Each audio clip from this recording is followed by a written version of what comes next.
Right. Hello, everyone. Welcome. I can see there's still quite a number of students joining. The number here is kind of ticking up, so we'll give folks a moment before we get started.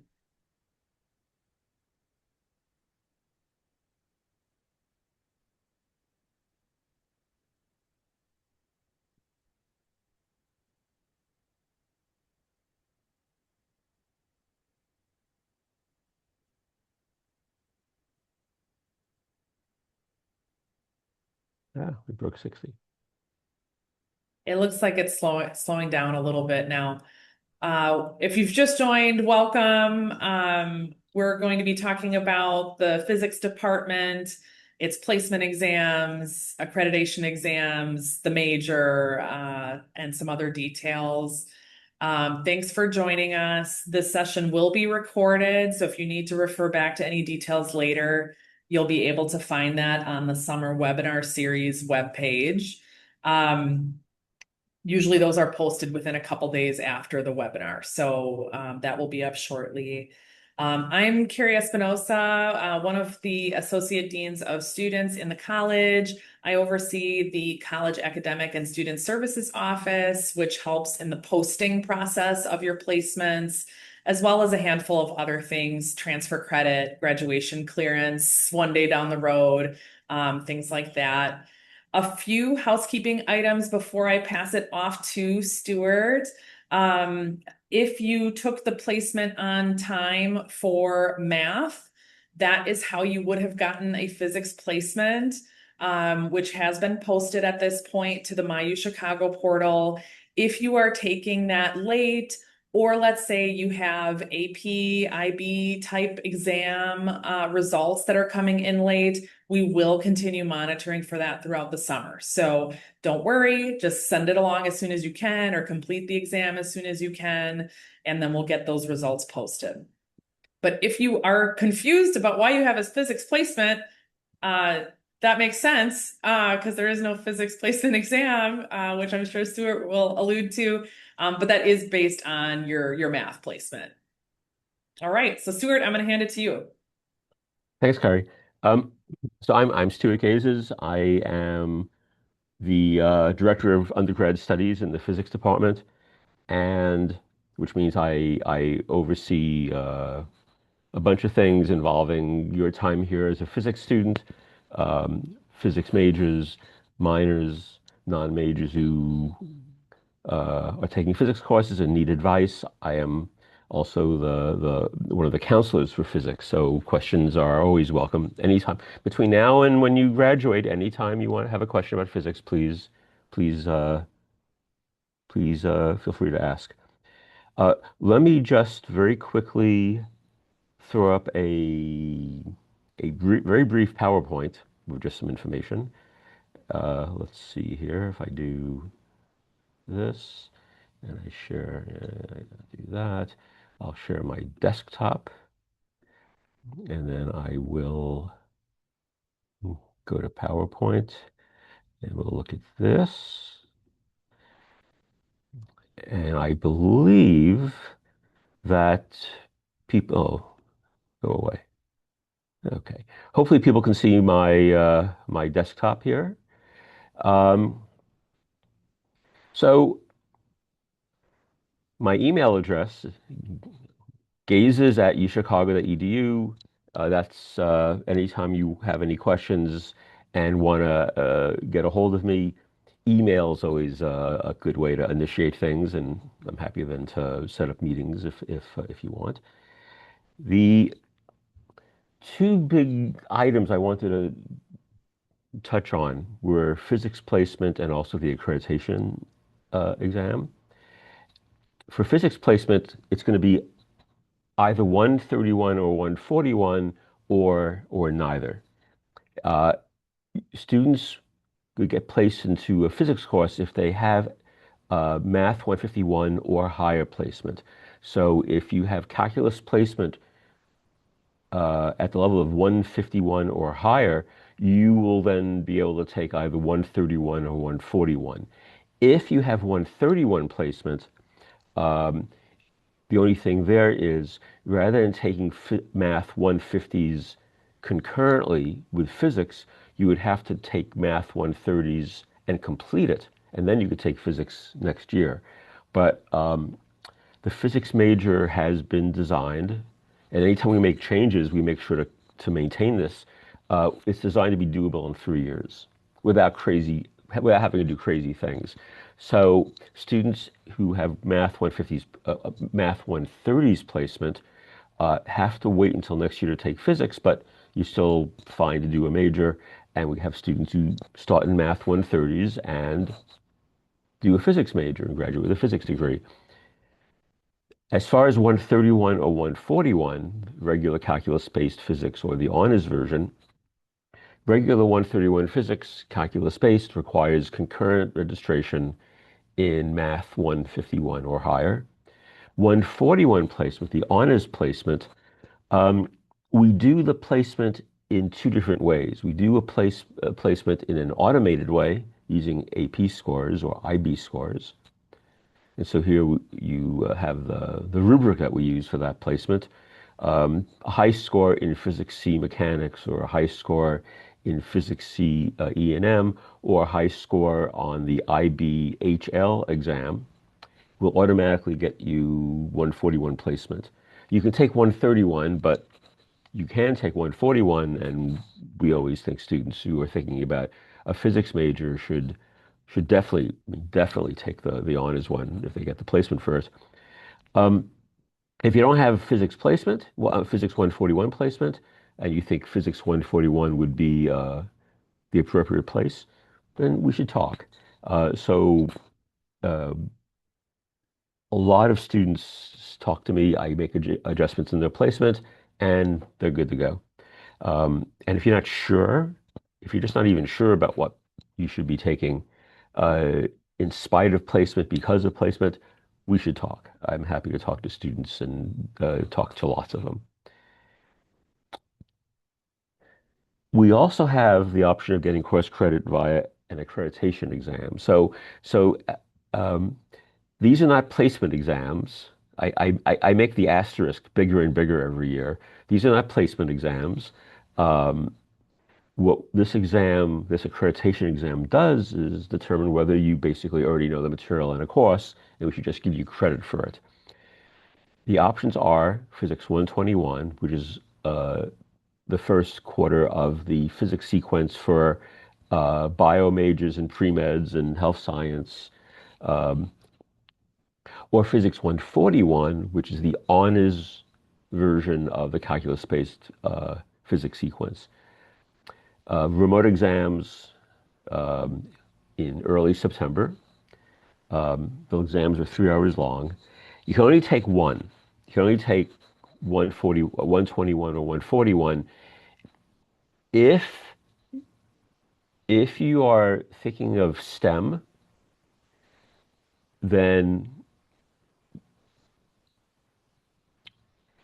121, as I say, is 120 sequence is the target audience is bio and or pre-med majors. Other STEM majors would be taking 131. Your major may allow you to take 121, but by and large, 131 is the sequence that non-bio, non-pre-med STEM majors would take. We don't offer a 131 exam though. We think you should take 131 or 141, and if 141 is already uh, in your in your in your in your brain, you know the material there, you can take a 141 exam and get credit for the honors, first quarter of honors, and then you can go on from there. Um, you'll get more information from the college, I believe, about well, you have the date here, and I think the time, you'll get time and you'll get information on how to enroll in this exam. Which involves emailing me, I believe. But uh, and again, I want to emphasize these exams will not determine whether you should take 131 or 141. Uh, The exam will just determine whether you can skip a course, get credit for a course rather, because you already know the material. And I think that's all the stuff that the two things I wanted to talk about. And um, Carrie, unless there's anything else that you wanted to say or that you think I should be talking about, uh, i- if you want, we could throw it over to questions now. Yeah, it looks like there's a couple questions that are more focused on the curriculum that's covered in various classes. Do you want to touch on that first? Sure. Oh, here it is. Does taking the Math 180 sequence count as higher placement than 151? Yes. Yes. So calculus 151 or a higher number than 151, but yes, absolutely. 180s will count as higher placement, and so you would be able to take physics. Absolutely. Whether you take physics 131 or 141 would depend on the physics placement, um, but uh, but definitely you're good to go for physics in your first year. Does 141 cover mechanics and classes later will cover electricity? Yes, one physics 141, 131 and 141 are mechanics. 132 and 142 are electricity and magnetism, and 133 and 143 are waves. But presumably you're asking about 141 because of the accreditation tests, and yes, that first accreditation test would be on mechanics, and then the next one would be on electricity and magnetism, which we would offer before the winter quarter. Is there a Physics 122 exam? Yes, there is. Students who pass the 121 or 141 exams are invited to take the next test in the sequence, and we contact everybody who has passed the 121 or 141 exams will be invited to take the next exam in E&M, but that exam will be offered very early in the winter quarter, like right right at the start. What are the benefits of taking honors physics classes? Well, the two guiding principles that I go by when I try to figure out what would be a good placement for students is I don't want them to be bored, I don't want them to be lost. So students who get placed into honors physics, we place them in honors physics because we have a sense that their background will result in them being bored by a good chunk of, say, 131. I hate seeing students be bored. Students who don't get physics 141 placement, but think maybe I'll just take 141 because why not? I want a challenge. Well, depending on what your background's like, 131 may be quite a challenge already. It was, yeah, I think I, because I don't like seeing students struggle. And so we try to match up the students' placement with what their background suggests would be a good fit for them. Their physics background, their math background. Sometimes students will want to sit in on both classes and see after a week how it feels. The problem there is for a student who has 131 placement, there's a very good chance they may find the first week of 131 to be familiar. They may find the first week of 141 to be, oh, not so bad. But our placement is not based on whether you'll feel comfortable for the first week. Our placement is based on whether we think you'll be comfortable for the whole quarter. I don't want to see students be bored. I don't want to see students struggle. And what we do is we think about how the student will fare for the whole quarter. Uh, a student who gets placed into honors can drop down within the first couple of weeks to regular. Um, Dropping down later, if you drop down later, then in fact the transition is disruptive. I would like to see students get placed quickly, which means if you get placed, which means I say no to people who just want to say, can I just try it for a few weeks? Well, if you want to enroll in honors physics, you can drop down. for after a couple of weeks. Um, but we don't want people to just try out something. We want people to enroll in something. So as I say, you can make changes, but we try to make the placements based on what will be a good fit for the whole quarter. If there's any question, please talk to me. Please come talk to me uh, either today in this session or anytime afterwards. Can you switch between the 130s and 140s? Yes, you can, provided. Well, okay. At the beginning of the quarter, you can switch from 130s to 140s with my approval, and you can drop down from 140s to 130s without my approval. If it's too much, you can always drop down. You have, as I say, officially you have 3 weeks to drop down from 141 to 131. But yeah, you have 3 weeks to drop down from 141 to 131. Moving up from 131 to 141 um, would be based on what I find out about your background. Simply telling me 131 seems like it's all review because I will then say to you, I'm making placements based on the whole quarter. So we should have a conversation. If you want to move up from 131 to 141, you should talk to me before the quarter begins. You could talk to me after the quarter begins, but I will probably end up saying don't base your decision on the first week. But 141 to 131, absolutely, within 3 weeks, it's a painless thing. That's for the first quarter. And if you are in 131 or 141, either course, you can from 141 to 132, no problem. You can always drop down in sequence. To move up in sequence requires my approval. And a lot of students who are in 131 move up to 142 based on the conversation that we have. If we take the 141, boy, lots of questions. If we take the 141 accreditation, do we have to start in 142 or can we start in 131? Uh, you mean if you're asking if we pass the 141 accreditation, you can start in 142, you can start in 132. Um, I assume if you pass the 141 accreditation, you don't need 131. You have credit for mechanics. So you can do 142 or 132. If you pass the 141 accreditation exam, I would probably say, hey, sounds like 142 would be then a good place for E&M.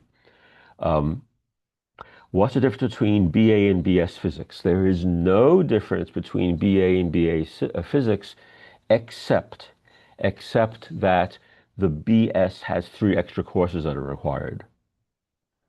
Those 3 extra courses, as listed in the catalog, are the third quarter of experimental physics, the second quarter of intermediate electricity and magnetism, and the third quarter of quantum mechanics. If you do those courses, those 3 extra courses, that gives you the BS degree. So the BA is a subset of the BS. Some students conflate BS with honors, but honors, the honors sequence, we only have an honors sequence in the first year to deal with the fact that people have different backgrounds. After that, the students who were in honors physics or non-honors physics, 140s or 130s, they take the same courses after that. So it's basically to make sure that students with different backgrounds are able to get what they need in their first year so that then in the second year they should be good to go. And then whether it's a BA or a BS is really just a question of do you take those 3 extra courses for the BS? Um, I should mention that many students will do the BA not because they don't want to take 3 extra courses, but because they don't want to take those 3 extra courses that the BS requires. Maybe you want to take 3 other courses, 3 other physics courses, or 3 other courses in whatever department they have an interest in. So the fact that the BA is three fewer courses means you have room in your schedule to do things that may cross over into different disciplines. So we view this as a strength of the BA. Fewer courses means you can have more room to adjust the courses to more to your liking.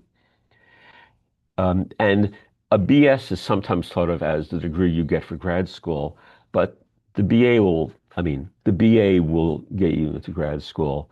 I don't see that. Yeah, I've never disregarded the BA and the BS as grad school versus non-grad school. If you place into 130s, can you take 120s? If you get placed into 130s or 140s for that matter, you can definitely take the 120s. However, the 120s has as its target audience students who are biology majors and or pre-med. And students who are biology majors and or pre-med are going to take chemistry. And we then have, for the Physics 120 sequence, we have an additional requirement that doesn't exist for the other physics courses.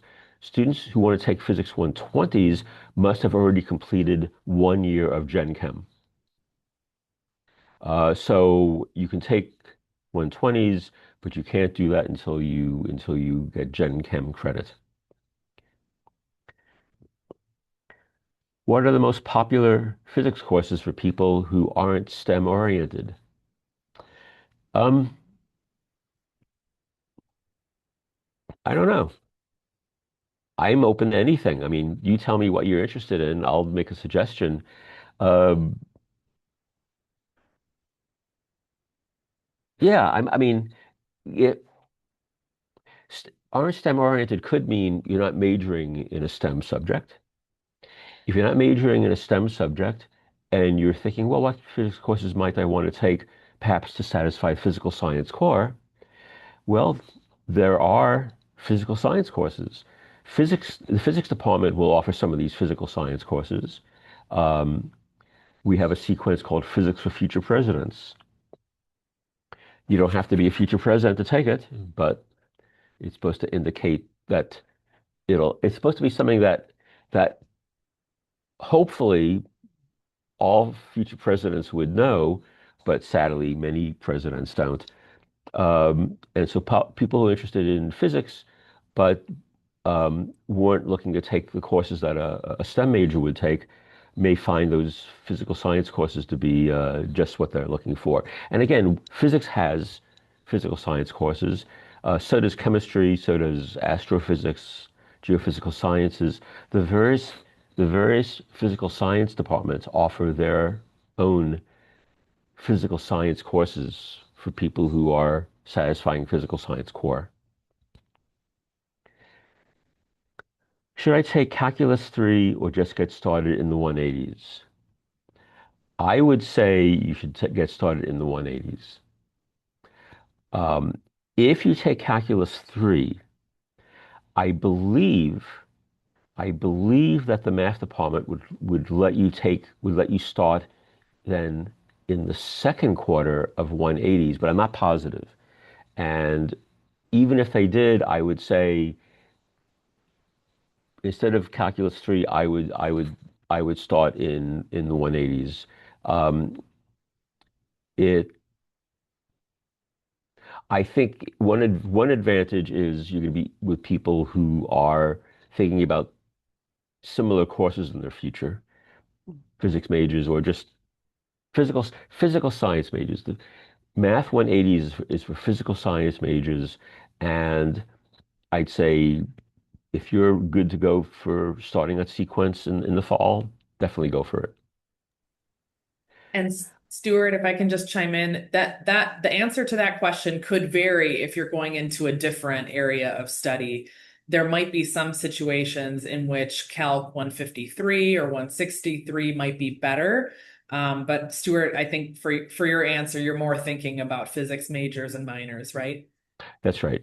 In fact, let me then, if you're thinking about the M in STEM, then uh, I would I would follow the math department's recommendations, which may then be, should I take Calc 3 or should I take the honors version of Calc 1? And that's a conversation that you could certainly have with people in the math, could and should have with people in the math department. Um, if you are thinking of a math physics program of study, no problem. Those coexist very well. Um, and I would say that if you are thinking of math as a major, math and or physics, um, math would probably want to have you not take Calc 3 or 180s, but would probably want you to either take Math 161 honors calculus, or even go beyond that, go above calculus and start in analysis.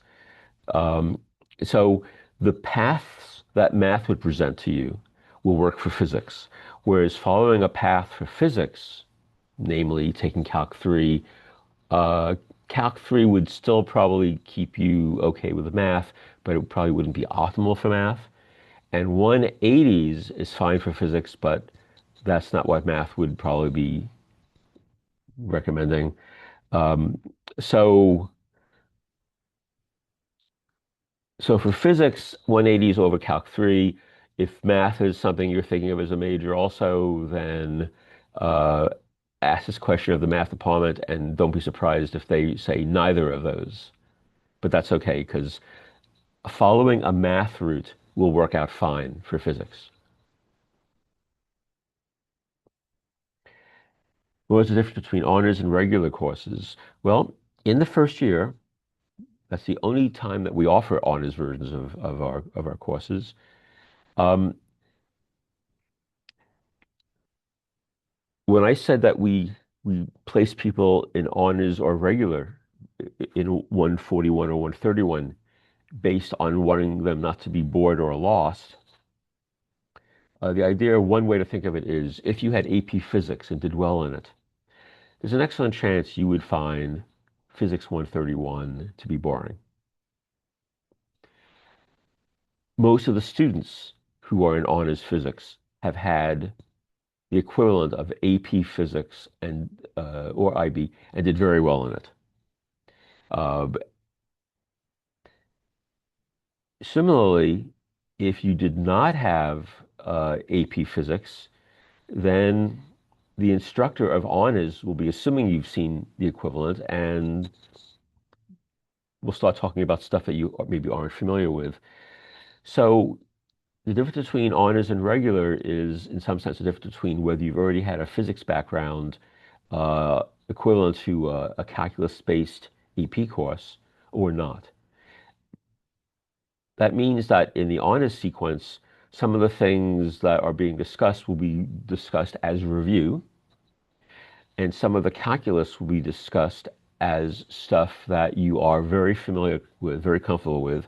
Put another way, in the honors sequence, we assume that everybody is very comfortable with single variable calculus. We will introduce multivariable. We don't assume people know multivariable, contrary to what you may hear from other people. We do not assume that you know multivariable calculus, but we assume that you are very comfortable with single variable calculus, and therefore that we can show you how to do multivariable with single variable as a foundation. That's sort of the difference. Are there accreditation exams for 142 and 143? There's an accreditation exam for 142 and 122, which will be offered at the start of winter quarter. We don't offer an accreditation exam for 143. For the relatively small number of students who would be eligible for it, instead, I interview those students. I talk to them about their background, and we see whether 143 would be something that they should take, or whether we should just give you credit for 143. So we can't do interviews like this for 141. Too many people. Plus, there's something to be said for actually solving problems. But for 143, we don't do an exam at that point. I just talk to the students. Can the accreditation exam result in skipping the first 1 or 2 quarters of 140 sequence? Can you pick up halfway through the sequence? You can't pick up halfway because it's a 3/4 sequence. Sorry, couldn't resist saying that. If you um, if you get credit for 141, then you can take 142. If you get credit for 142, you can take 143. You can then start in 143. So you, well, maybe we offer 141, 142, 143 only in fall, winter, and spring. So if you pass the 141 accreditation test, you would have to wait until winter anyway for 142, and then we offer you the 142 accreditation test to see whether that course is worth your time or not. And so hopefully that answers your question. If I misunderstood, I can always come back to this. If I was placed in 131, that wouldn't be credited for a pre-med path, although I was placed. Oh, yes, it would. If you get if you get placed into 131 or 141 or neither, maybe because of your math placement, um, if you take physics if you take physics 120s or 130s or 140s, that will satisfy pre-med.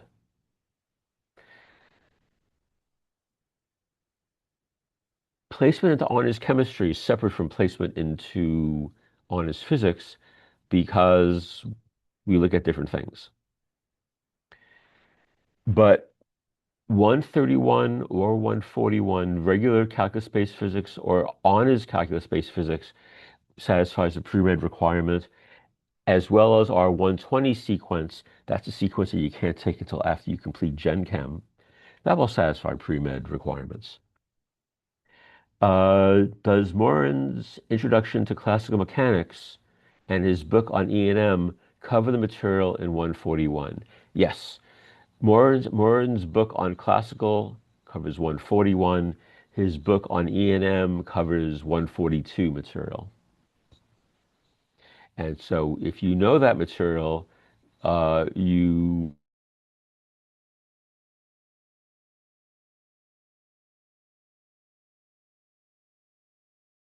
131, 141, can I still take 121? Yes, yes, yes. What the pre-med requirements are essentially is 121 or higher. So you can absolutely take 131, 141 and still be fine. But and you can take 131 or 141 in the fall if you have placement. You can take 121 as long as you have a Gen Chem sequence under your belt. That's the prerequisite for 121. Will 141 be offered in the fall? We have a sequence, almost all of our sequences are fall, winter, spring. So 141 is in the fall, 142 won't be offered until winter.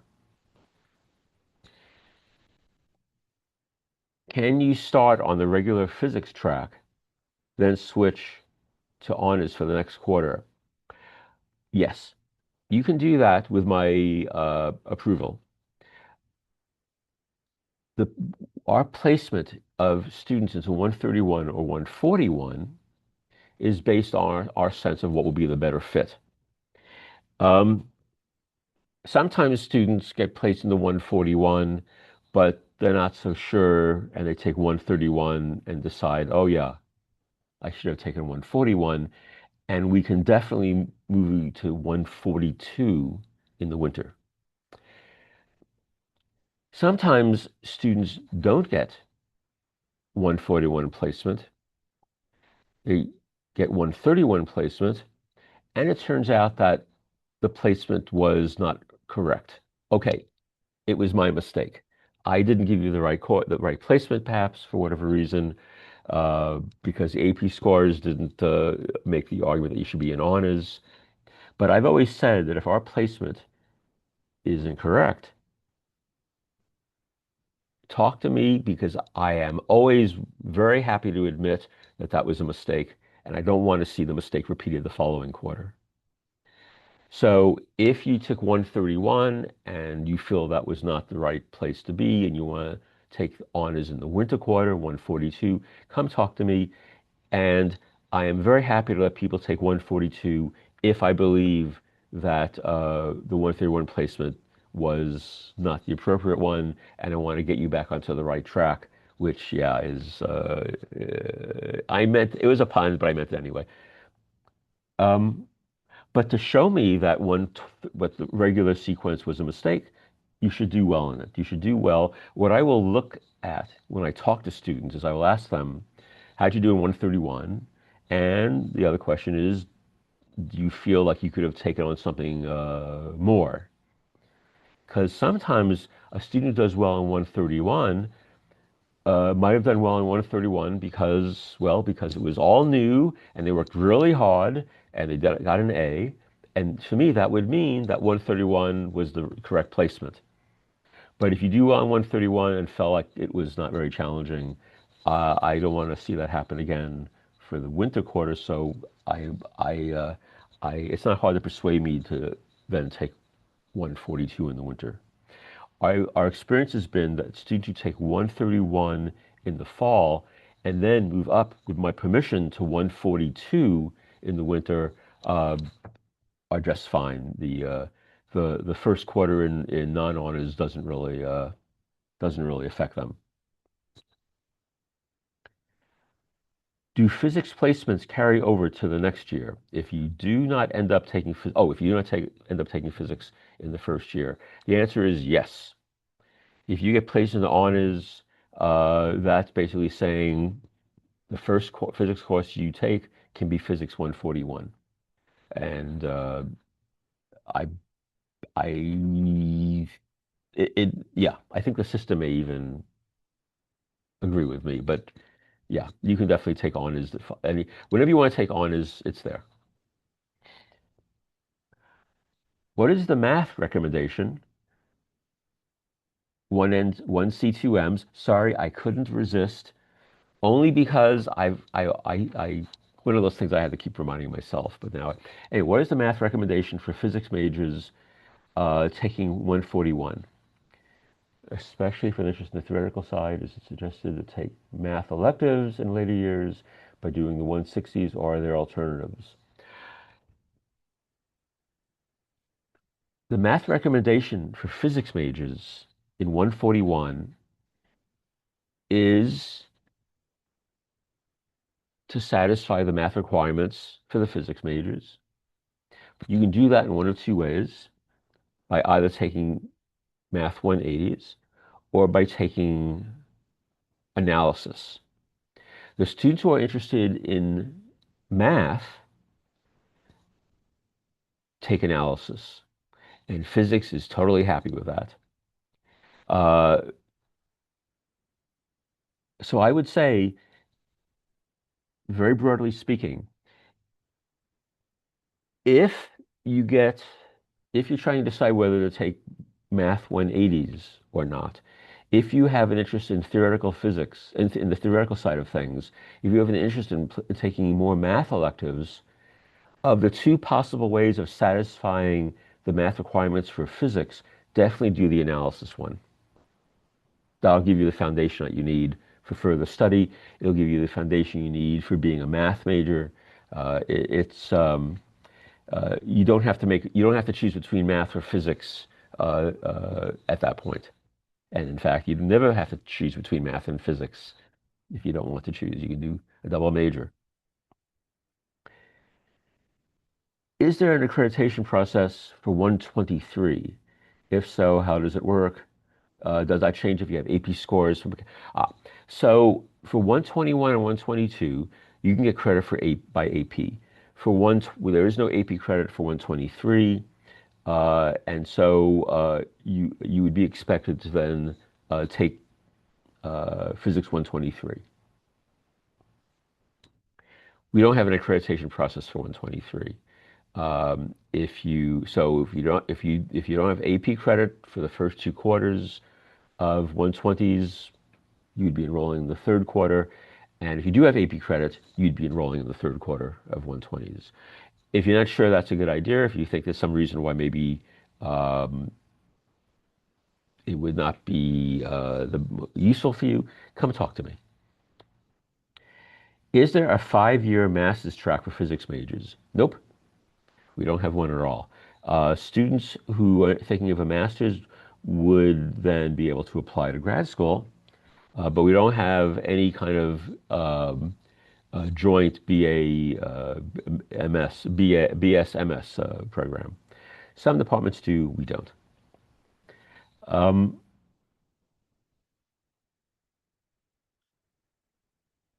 Relative from the starting point of a 4.5 in AP Physics C, Mechanics, and E&M, how much of a jump in difficulty do students usually find the Honors 141 sequence relative to the AP classes with no other background? Okay.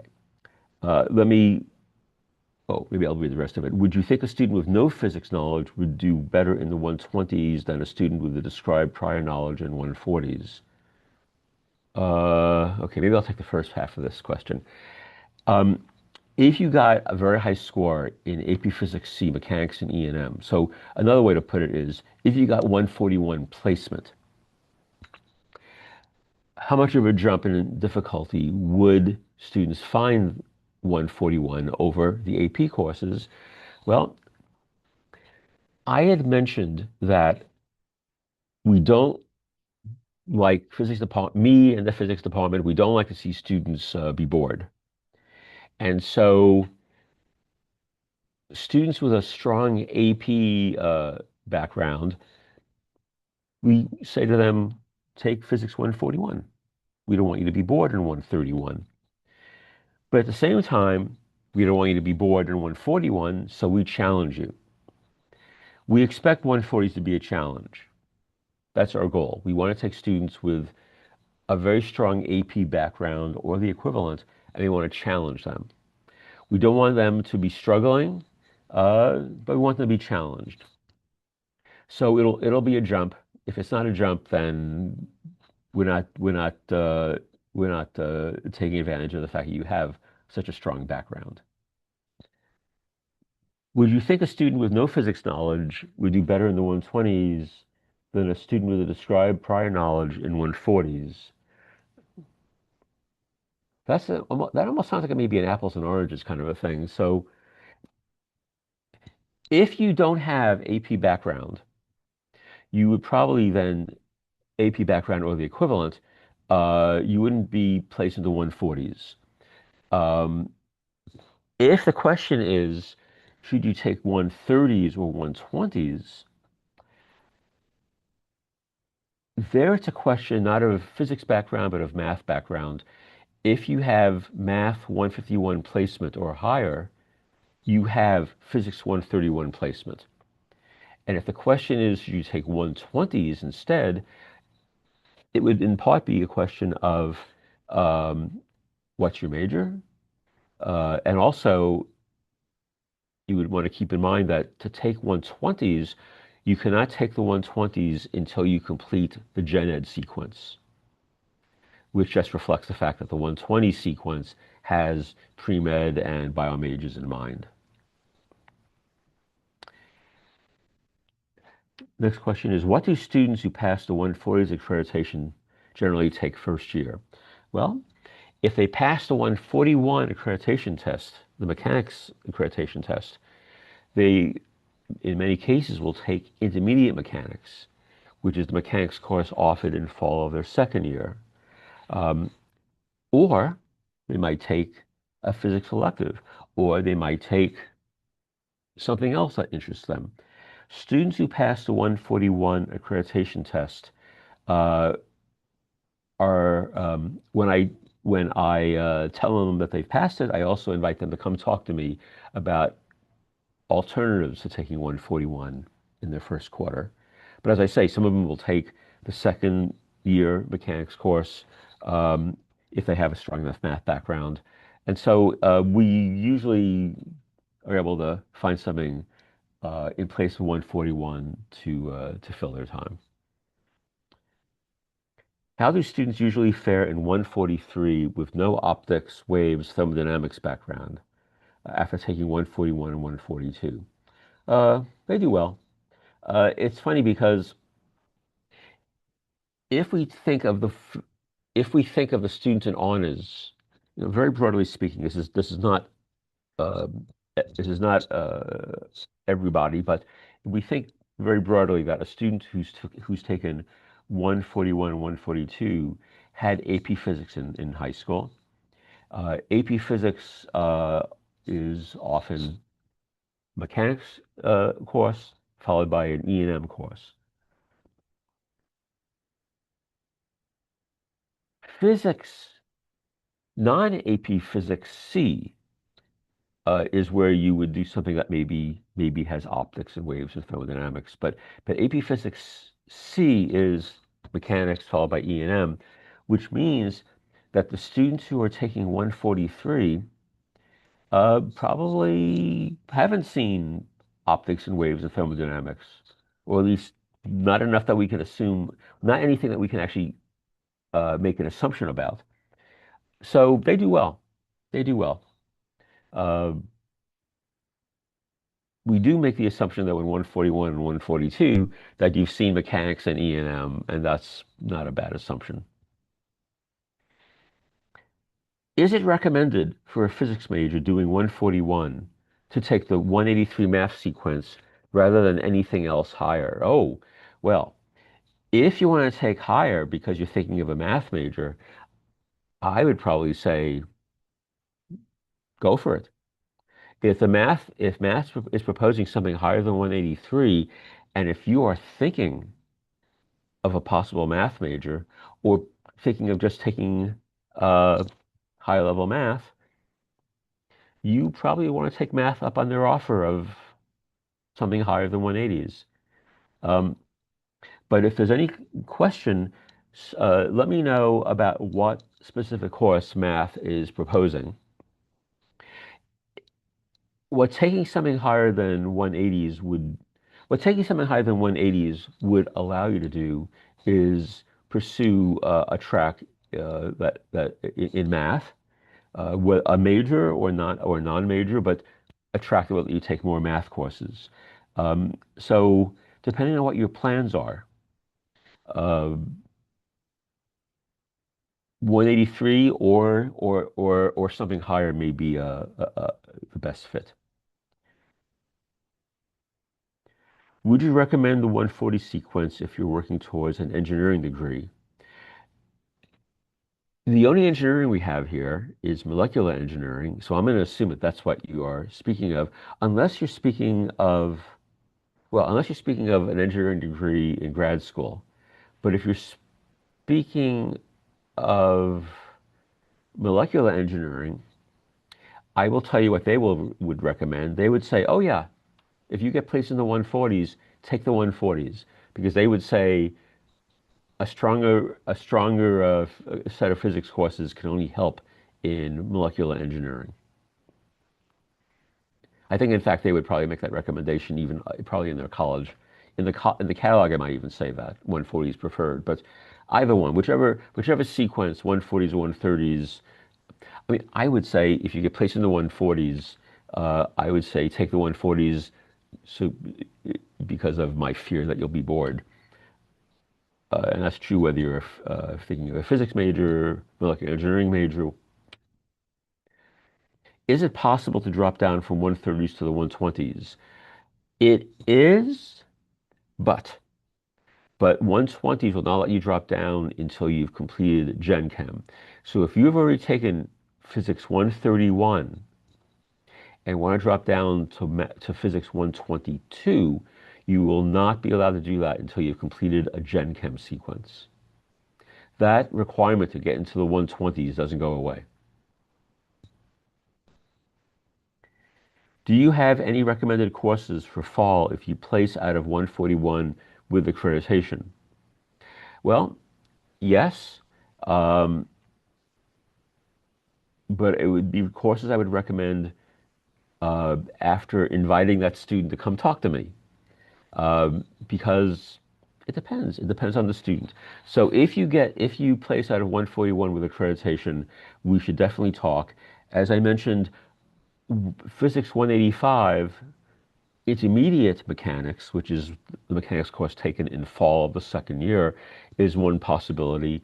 But I want to talk to that student about their interests, about their math, and then we can think about what are possible courses. But definitely there are other courses you can take. If I take math 180s, do I automatically get credit for 151 and 152? So I can't speak for the math department, but I will try as much as possible to mimic what I've heard the math department say. If you get placed in the 180s, I believe they will. Let me think. How do they do this? Math will sometimes do retroactive credit, um, but I think they may not do some of the stuff until after the 180s. As I recall, you might have, yeah, as I recall, so I think one possible placement for math is uh, math 151, in which case I don't think they'll let you take 180s. Another possible option is you'll get math 152 placement, in which case they may let you take 180s. And if you complete the first quarter of 180s, so if you get 152 math placement, they may let you take 183, and if you successfully complete 183, they'll give you 152 back credit, I believe. Um, and another possibility is they give you 151 and 152 credit, in which case you got 151, 152 credit, and you can then take math 183. So the only thing that's tricky is if you get math 151 placement, I'm sorry, if you get math 152 placement,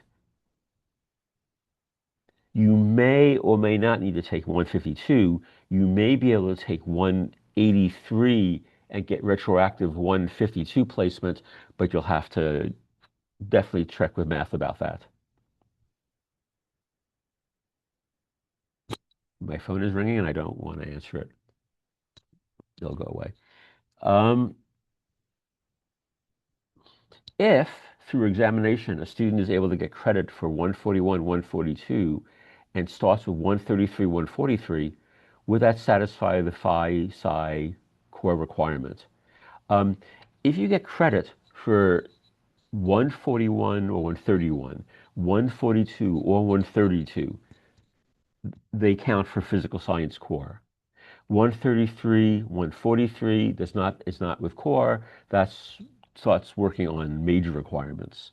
But the first two quarters of 140s or 130s is satisfies phi psi core.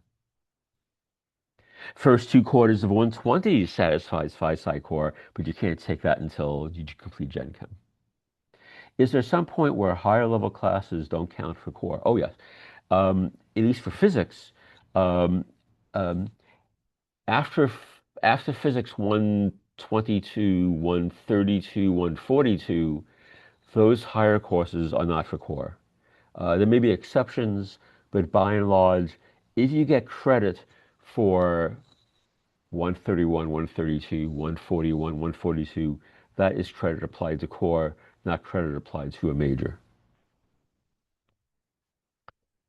If I want to be a physics major, is it better to start math 180s or intro to proofs in analysis? Ah, very good question. Um, that depends on what you're thinking about regarding math. If you want to be a physics major and you don't plan to be a math major, I would start math 180s. I would definitely start math 180s. If you want to be a physics major, but also are considering a math major, um, the math department would probably recommend intro to proofs and analysis because, well, maybe what I should do is backtrack. The physics major can be satisfied with either Math 180s or analysis. To get into analysis, well, math is the gatekeeper for that. Intro to proofs and analysis is what you would need to get into analysis. So if analysis appeals to you, then take intro to proofs and analysis. And analysis will let you complete the math requirements for the math major, for the physics major. So in some sense, it's almost like a question of how do you want to complete the math requirements for physics?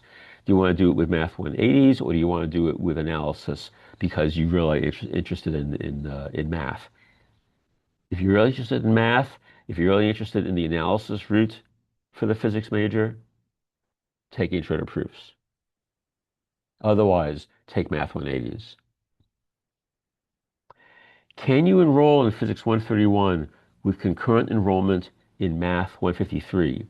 Absolutely. Absolutely. Remember that the placement into Physics 131 uh, it requires concurrent enrollment in calculus. So Math 131 or higher. Or higher could mean 162, it could mean 152, 153, but absolutely, absolutely can do Physics 131 concurrently with Math 153. Or maybe the way to say it is Physics 131 concurrent with Math 151 or higher. Any number higher than 151 is fine. What is your recommended math and physics course for an intended double major in econ and physics? Is 181 still a suggested route? So let me first mention there's no Math 181. It starts with 183, I think because it comes after 151, 152. So that's the logic behind the numbering. If you are thinking of econ physics, well, okay, I would say this. If you are thinking of physics, take the 180s. If you are thinking of econ and physics, take the 180s. Ask econ, though, whether they will accept the 180s for their major. That's really the question is, will econ accept math 180s for econ? Will econ accept the math requirement for physics to satisfy the math requirement for econ? And I will let econ weigh in on that. I think the answer is yes. I don't think econ requires analysis. I think they will accept math 180s. I mean, econ requires econ requires a sequence that I think has numbers like 195 and 196. And I believe that they will happily accept the 180 sequence. I believe, but I can't speak for econ, so I would check the college catalog on that. I think the college catalog will let you know, and if not, econ can certainly answer that question. But I think the answer is yes, that 180s would work for econ. Is the 140 accreditation similar to a final exam in the course? Uh, I guess, but not exactly. Are there past exams to gauge whether it's a good idea to take the exam? No. What I would say instead is, well, how about this? Let me see if I can uh, make a good succinct argument for how to make a decision. Students who had AP Physics C and did really well on it, say you got a 5 in AP Physics C Mechanics, you would then be for sure placed into Physics 141, and you'd be joined by other students who, for the most part, got a 5 in AP Physics C Mechanics. They might have gotten a 4, 5 or 4. Um, So I would, and as I say, we don't bore them in 141. So passing the Physics 141 accreditation exam would require something in excess of what an AP Physics C5 is giving you.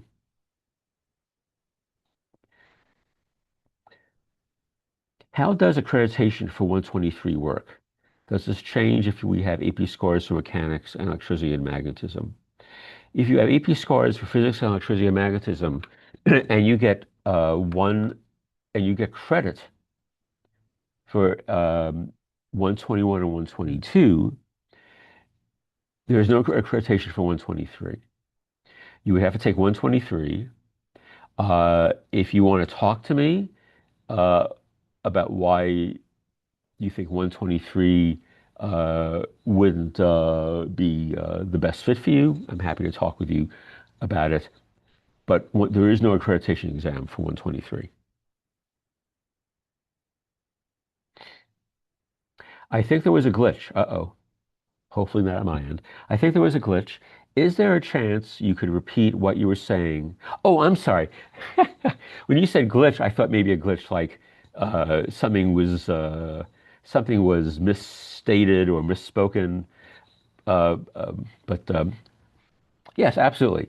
Uh, let's if you so physics 141.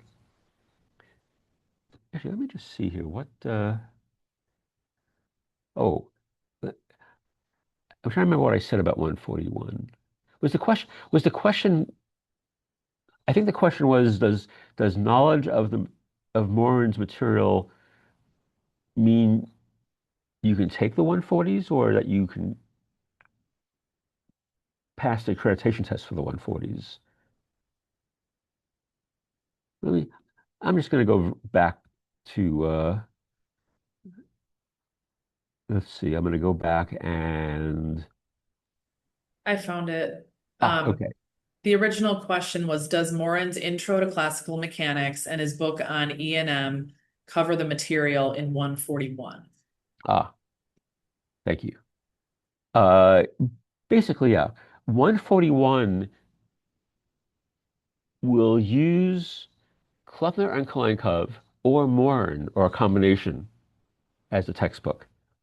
And 142 will use Purcell or Morin or a combination as a textbook, although Purcell seems to be the more common one.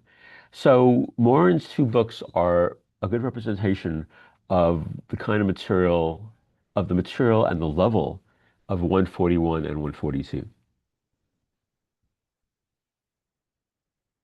Thanks, Carrie.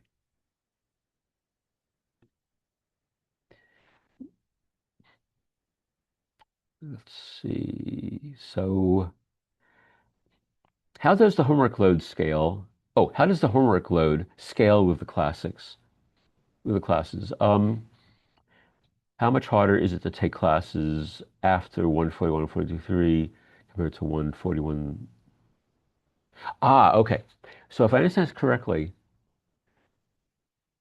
oh, okay. Is the question, how does the workload of the second year and higher courses compare to the workload of the 140 sequence in the first year? If that's the question, um, I think they're probably comparable. Um, some students have said they thought that honors physics might have been a little harder, but possibly because, well, one way to look at it is 140s is challenging, and once you've been challenged, I think it just makes more challenging courses look like more challenging courses. Can you take 133 if you already got a 5 in both the AP, Physics C Mechanics, and E&M exam instead of taking 123? Okay, so if you got a 5 on Physics C Mechanics and Physics C E&M, You will have credit for physics 121 and 122, but you cannot take 123 until you take a year of Gen Chem. Or get permission for me to take 123. Actually, if you get AP credit, uh, if you have AP credit for 121, 122, um, oh, I'm sorry. I, okay, I reversed your question. If you get AP credit for 121 and 122, yes, you can take 133. I will let you take 133.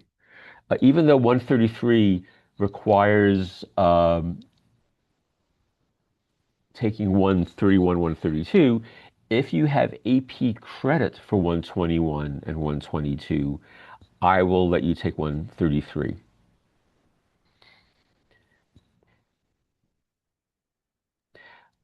I think the next Um, one, Stuart, is the same question. Oh yeah, and it's from the ah, same person, just rewritten. So okay. we can move Thank you. on. Thank you. I'm a physics major. Is it manageable to major minor in econ or data science? Well, I have to tell you, I don't know. So here's what I can say for sure.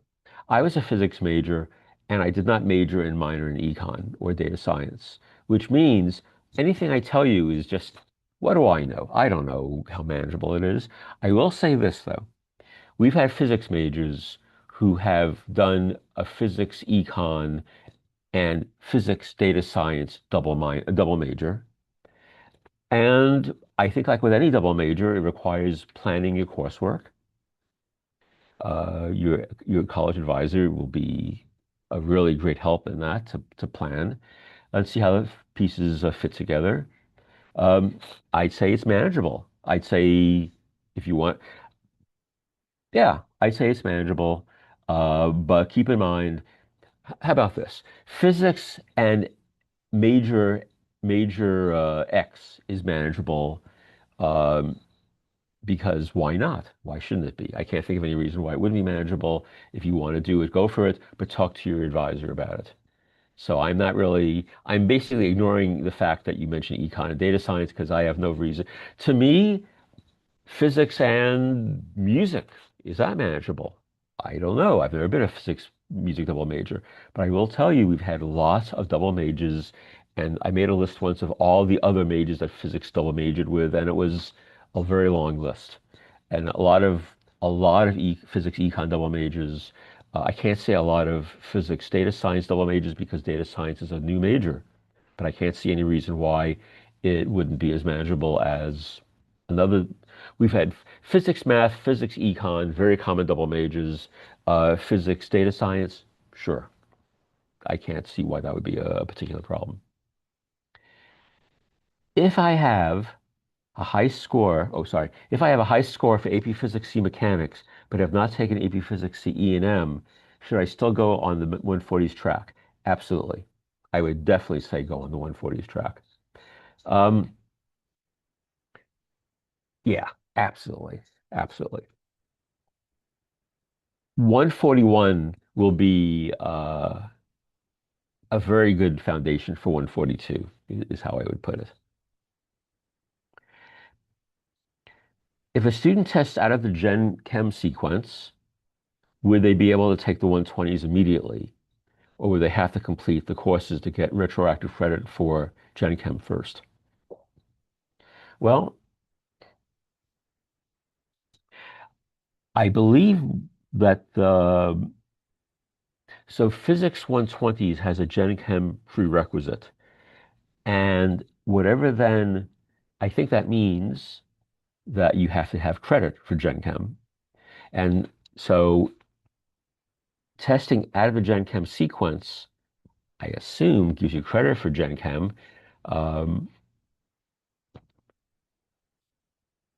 if Gen Chem, if testing, if testing out of the Gen Chem sequence does not mean you get immediate credit for Gen Chem, then I guess you probably have to ask chemistry. I'm not entirely sure. Does Gen Chem do like a retroactive credit?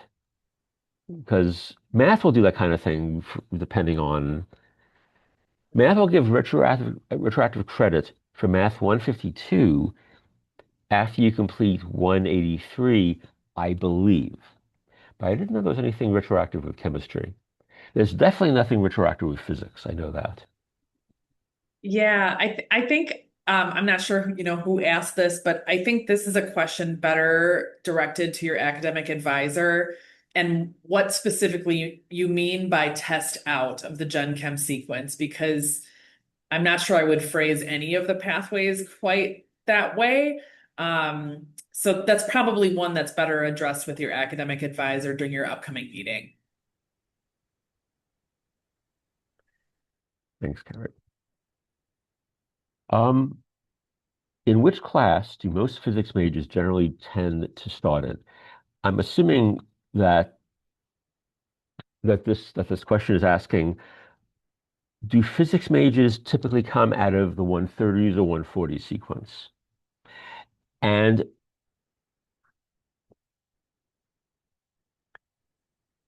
looking back over the last 10 years, I had this conversation recently with somebody in the physics department.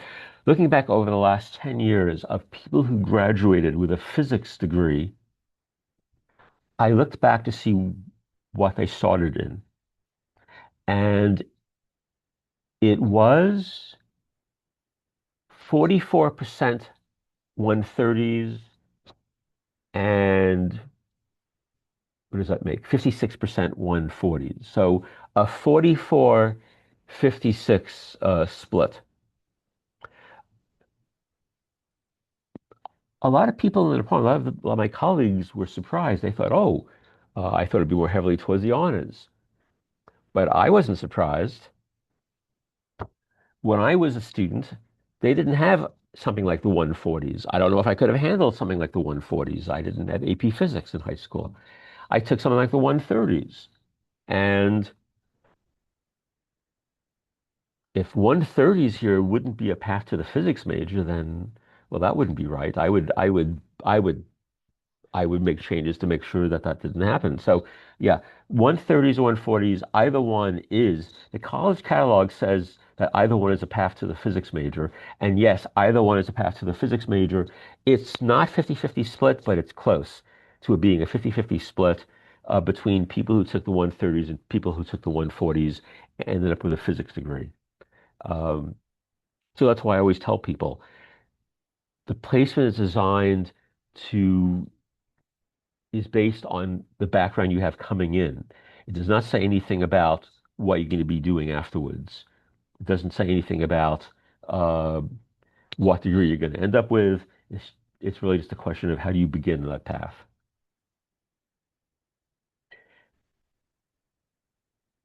How many people usually pass the accreditation exam? Not a ton. I was thinking of laughing maniacally after that, but I'm not going to do that. Um,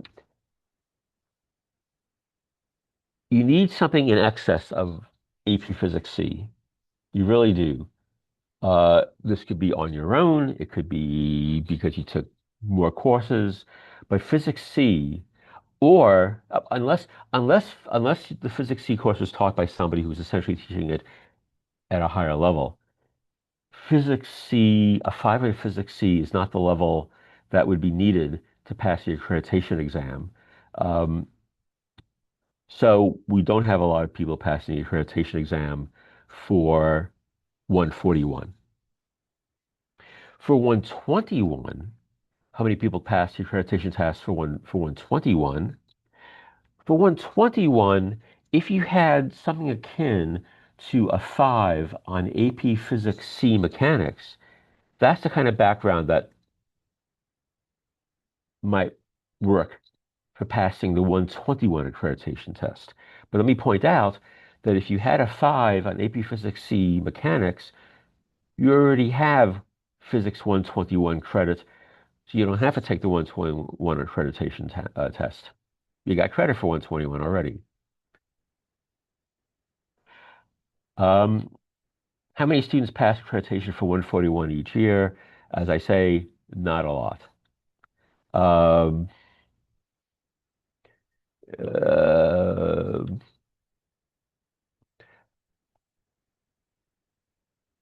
how about this?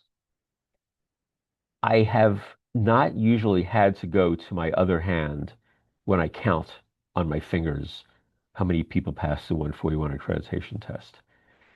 So it's almost always one hand worth. Maybe it'll get onto the second hand. I've never run out of fingers though, so it's yeah, not a lot of people. I sort of like that actually. Now that I think about it, I like that way of how many hands worth of people pass. Uh, yeah, not a lot. All right. We are out of questions. Stuart, I had one other thing I was going to share. Is there anything else that you want to share as a takeaway before we wrap up? Not that I can think of. Okay. I was just going to point to a resource here.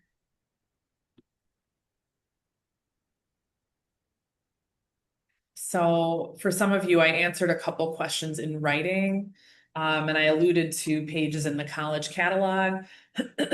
So real quickly, in the catalog under the core, physical sciences, you can read all about the various courses that can fill the core physical sciences requirement. Under programs of study, you'll find the physics department and all of the course descriptions, course codes, what's required for the major or the minor. But I did want to point out another example. So if you are not pursuing the physics major or minor, let's say you're going to do a different one, each page has a list of their requirements. And so you'll see, this is just one example. If you go to the section that talks about a summary of requirements, you'll see a list.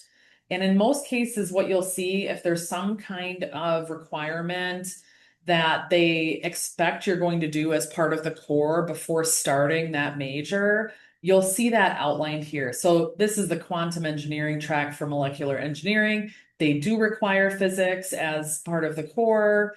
And specifically, it has to be 131 or higher, which means 131 or 141, one of those two sequences. So just to kind of like know how to navigate and what to be looking for there.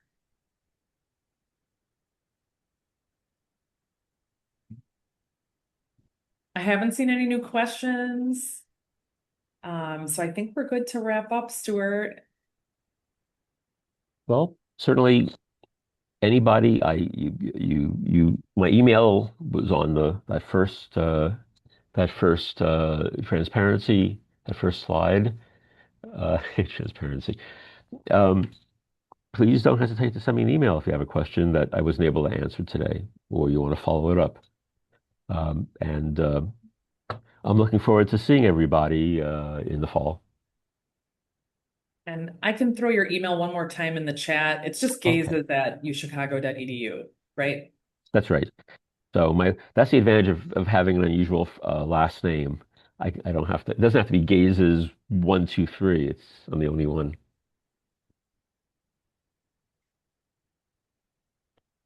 Right. Well, thanks everybody. Again, as I mentioned in the beginning, this is recorded, so it will be posted on the summer webinar series webpage within a couple days, and you can watch it there if you need to refer back to any other information. Thanks for joining. Bye bye.